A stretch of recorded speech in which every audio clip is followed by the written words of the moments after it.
Alors Annick, on a reçu une longue question sur le libre arbitre et la liberté. Je te la résume. La personne dit qu'elle ne fait pas bien la différence entre les deux, alors qu'elle t'a entendu en parler souvent et faire une différence, mais il lui manque des éléments pour comprendre. S'il lui manque des éléments pour comprendre, c'est qu'elle n'a pas l'expérience de la liberté. Très peu de personnes ont l'expérience de la liberté. Étant donné que nous sommes dans un monde d'exil, par rapport à nous-mêmes, exil par rapport à notre réalité intérieure, au réel intérieur, où seule s'exerce la vraie liberté, elle n'a que l'expérience du libre arbitre qui nous détermine à l'extérieur. Le libre arbitre, c'est le choix que nous avons à faire entre, par rapport à des propositions de vie, est-ce juste, est-ce pas juste, est-ce bien, est-ce mal, etc. C'est le libre arbitre. Ce n'est qu'un ersatz de la liberté. Un ersatz. La liberté, c'est quelque chose dont on peut faire l'expérience quand on s'est engagé dans ce que le Christ appelle la deuxième naissance, c'est-à-dire lorsque à Nicodème, il répond à la question de Nicodème, enfin, disons comment entrer dans le royaume, et le Christ lui dit si tu ne renais de l'eau et du feu. Cette deuxième naissance, très peu d'êtres aujourd'hui encore la connaissent.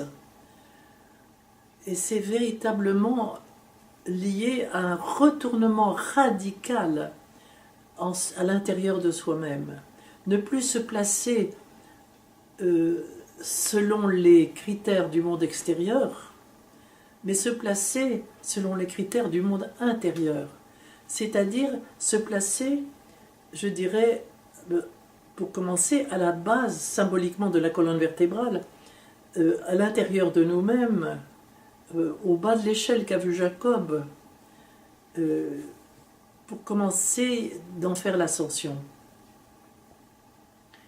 Et ce retournement est drastique, c'est-à-dire que nous n'avons plus à prendre nos références dans les valeurs du monde. Mais nos références sont des références divines à l'intérieur de nous. Nous commençons de naître, autrement dit, à ce moment-là, à notre identité divine. J'ai souvent parlé ici de ces deux identités qui sont les nôtres quand nous arrivons au monde. Nous sommes les enfants de nos parents. Je dis avec force que ce sont nos parents adoptifs, nos parents extérieurs. Et qu'un jour, nous découvrons notre véritable parentèle qui est divine.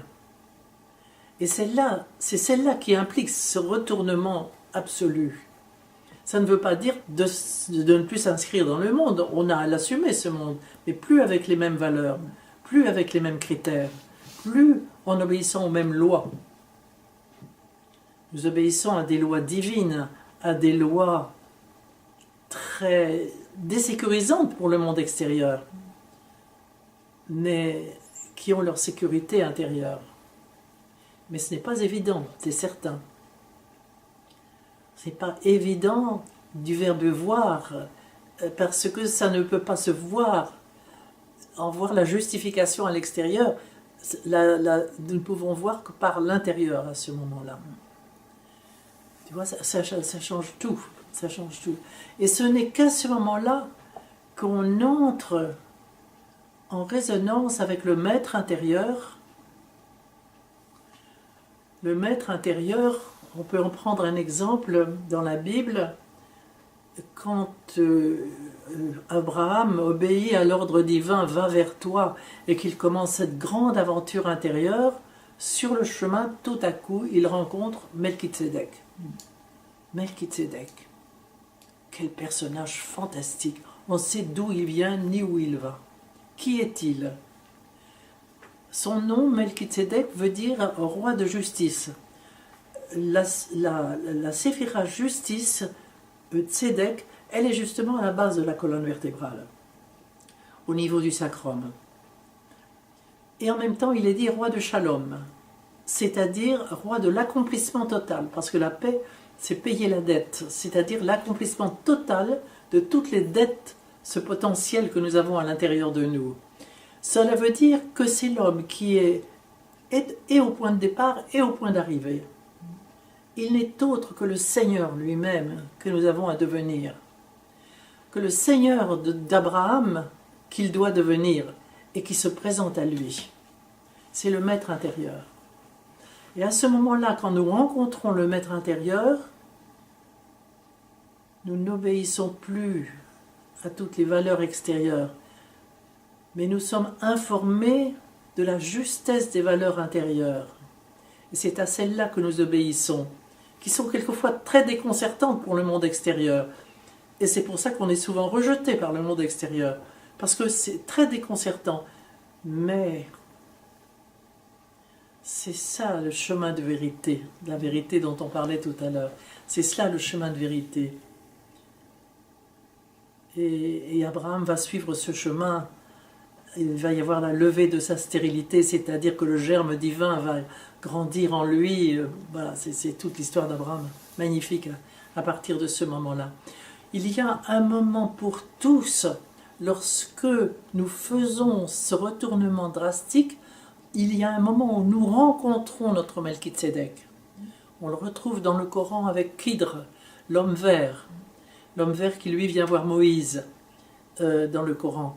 Mais l'homme vert, Adam, c'est l'homme rouge, et nous sommes appelés à devenir l'homme vert, c'est-à-dire, qu'est-ce que c'est que la verdure par rapport au rouge du sang? Le rouge du sang, c'est parce qu'il y a la présence du fer, et le vert de la chlorophylle dans la végétation extérieure, c'est parce qu'il y a du magnésium. Le magnésium, c'est de la lumière.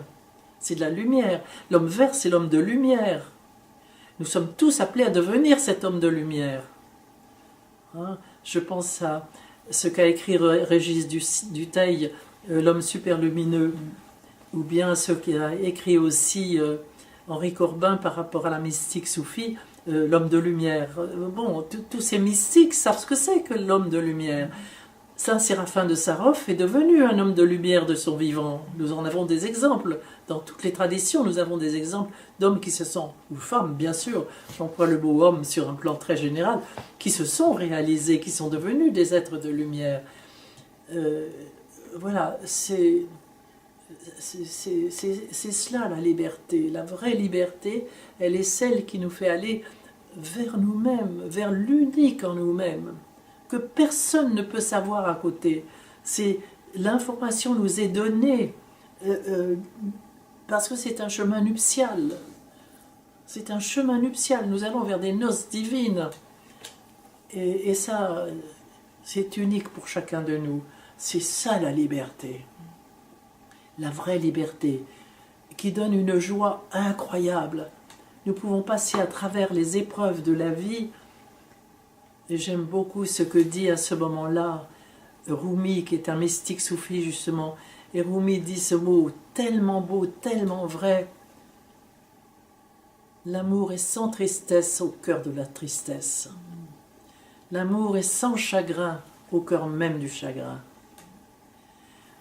Parce que quand on est dans cette qualité d'amour et dans cette liberté royale, on dépasse les chagrins du monde. Ils sont là. Ce n'est pas qu'on n'y est pas sensible, on y est très sensible, mais on n'y laisse pas sa peau. On est dans un choix au-delà. La liberté, cette liberté-là, elle est...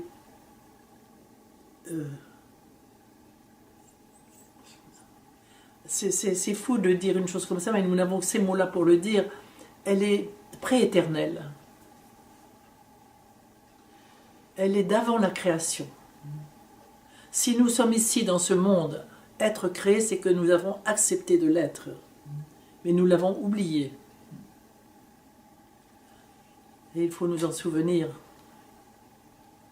Et nous avons accepté de l'être en signant notre contrat de noces avec Dieu. Et la vraie liberté, c'est d'obéir à ce contrat de noces. La vraie liberté est obéissance. C'est très paradoxal. Mais obéissance à ce contrat de noces, qui libère, qui libère, qui libère. Moi, je ne peux que témoigner, j'arrive à la fin de ma vie, j'ai essayé de vivre ça, je peux dire qui libère, d'une façon étonnante. Quand je t'entends Et ça, c'est l'émerveillement de la vie, l'émerveillement. Quand je t'entends parler, le danger que j'entends, c'est l'illusion. C'est comment être sûr que c'est vraiment ce que j'appelle moi la vérité intérieure qui nous parle et pas ce que l'on voudrait, ce que l'on souhaite. C'est là toute la difficulté. On est toujours sur une arête, tu sais. Ouais. On est toujours sur une arête. Et il faut toujours être vérifié, mais le maître intérieur nous vérifie. Hein. Et si on n'est pas dans la justesse, on se casse la figure. Hein. On se casse la figure. Donc c'est très important d'être dans la justesse. On le paie trop cher autrement. Très très cher. Non. Il y a une qualité intérieure qui répond. Merci bien, Nick.